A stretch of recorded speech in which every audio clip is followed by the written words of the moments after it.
హనుమ విషయంలో మీకు ఎదురుగుండా ఒక మూర్తిని కూడా పెట్టి పూజ చెయ్యక్కర్లేదు.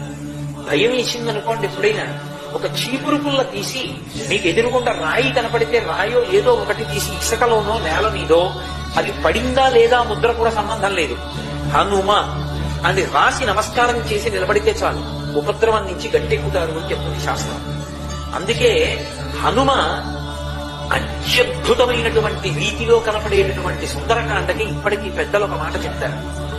ఏదైనా జీవితంలో జటిలమైన సమస్య వచ్చినప్పుడు దాన్ని ఎలా పరిష్కరించుకోవాలో అర్థం కాకపోతే సుందరకాండ పుస్తకం తీసుకొచ్చి అక్కడ పెట్టి రామచంద్రమూర్తికి, సీతమ్మకి, హనుమకి నమస్కారం చేసి ఒక కొత్త చీపురు పుల్లని తెచ్చి కళ్ళు మూసుకుని సుందరకాండలోకి గుచ్చితే ఏ కాగితం దగ్గరికి చీపురు పుల్ల గుచ్చుకుంటుందో అక్కడ సుందరకాండ విచ్చి చూస్తే ఈ సమస్యకి పరిష్కారం రామాయణ కథాంతర్గతంగా కలుగుతుంది. ఇది నేను స్వతంత్రించి మాట్లాడు